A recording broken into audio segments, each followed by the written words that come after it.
Cape Cod Broadcasting weaves the listening environments of 99.9 WQRC, Ocean 104.7, WFCC Classical 107.5, Cape Country 104, and CapeCon.com's website experience to reflect the lifestyles of the people who live, work, and play on Cape Cod. We hope that you enjoy this podcast. I'm Laura Reckford, and this is Sunday Journal. I'm here in the studio with Paula Schnepp, coordinator of the Cape and Islands Regional Network to Address Homelessness, Stephanie Cox, executive director of the Community Action Committee of Cape Cod and Islands, and Kathy Finn, case manager of Duffy Health Center. Welcome to you all. Welcome. Hi. Thank you. We're talking about the annual point-in-time count released recently. The count is an annual snapshot of the number of people who are homeless on Cape Cod, Martha's Vineyard, and Nantucket. Paula, can you tell us how the count came about and what the purpose of it is? Sure. We've been doing an annual point-in-time count here on the Cape for almost 20 years.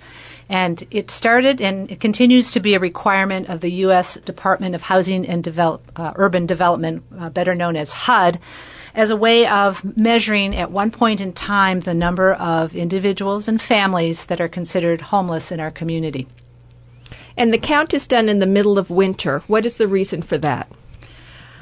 I believe that it is considered the best way of measuring the true need in a community because it is not when people are moving back and forth to other communities, and it's going to more likely underestimate the number of homelessness than overestimate.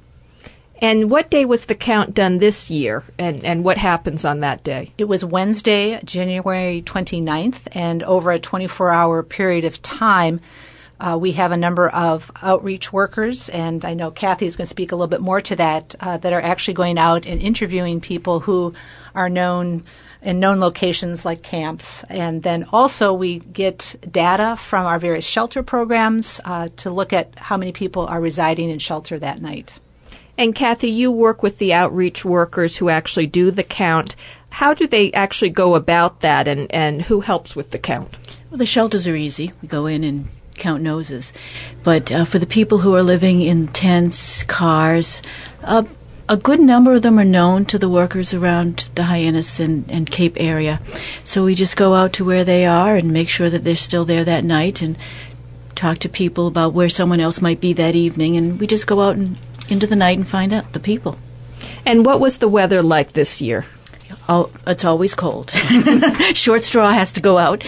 And it's cold. It's one of the reasons why I think it's in January is that people tend to go towards the shelter, so they are easier to count. But there are quite a few people still out there. Is there a reason why you choose the certain day that you choose?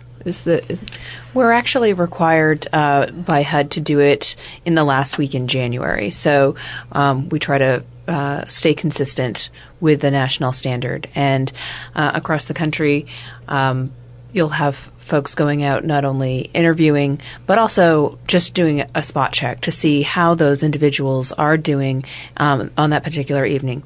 Do they have their health needs being met? Do they want to go into a shelter that night if it's particularly cold? Sometimes they'll also bring along blankets just to make sure that they are doing okay. And as Kathy can attest, sometimes if the individual they encounter is new to that particular worker, they'll set up a time to meet for coffee, maybe the next day, and just do a spot check and see how they're doing. And you talked about, Kathy, that that the workers go to places that they know people might be. What would be an example of that? Are there certain places in the woods, for instance, or on the streets? Well, there are definitely certain places in the woods, particularly in the evenings. There are people who stay in cars that we know about, or vans. There are people who just hang out in certain corners and certain doorways, even if they have nowhere else to go that night. So we pretty much know a lot of the places. What would be the kind of questions you would ask someone when you find them? Do you have enough blankets? Are you warm enough? Would you be willing to go to the shelter? Can I get you anything that you need? We're generally talking to people we've already had contact with, so it's really just touching base with them to make sure they're doing all right out in the wilds. And how do people usually react when you find them? People we haven't met are extremely guarded. But the people that we know, we're friends. They know that we're bringing them things that they need and that they want. Some people can be very difficult to reach and to get hold of and will hide, but they know that we're there. Some of the outreach workers will just leave some water, a blanket near where they know they are, and the people get it, and they feel cared for anyway. And Stephanie, you mentioned that you do try to get some of them housed if you can. How does that process come about? Well, it's working with NOAA Shelter for one, if they have any beds available for that particular evening. Another thing that we should certainly point out is that amongst the questions that are asked this year in particular, we've done a better job of asking some of the demographic questions. And I would even say that the total number of sheltered or unsheltered is less important than the demographics. So if we find out that there were more severely mentally ill folks or people with substance abuse, veterans, domestic violence, these are some of the subcategories that are really important in determining what sort of shelters or programs that we should be offering. This year we didn't have any terribly dramatic spikes in one direction or the other. But if we did have one, that would certainly help us measure the need. And I guess one thing the numbers showed is that the total number of homeless people decreased from 514 in 2013 to 375 this year, although, of course, it is just a snapshot, so that really doesn't tell the whole story. But, Stephanie, can you put those numbers into context for us? What do those numbers really mean? Absolutely. If you dig down a little bit more into the numbers, it does get into the number of folks who are unsheltered at that particular point in time. So for the most part, the sheltered figures stayed pretty consistent. So the important thing for us to note is that the shelters are at or near capacity, not only at this point in time, but consistently throughout the year. And so that points to the continuing need for those shelters. And when it comes to the unsheltered count, we have a couple of factors that we look at. One is what are the national trends? And the national trends are that with homelessness prevention funds, safe and supportive housing funds, certain policies already in place, not only nationally but state and locally here in Barnstable County in particular, we do find that the programs we have in place are working. So we are seeing a national decrease. But then, again, I think the context here is not only is this a snapshot, but if you think about every 10 years when the U.S. government is required to do an annual census, they hire hundreds of workers. They send out surveys to people who have homes.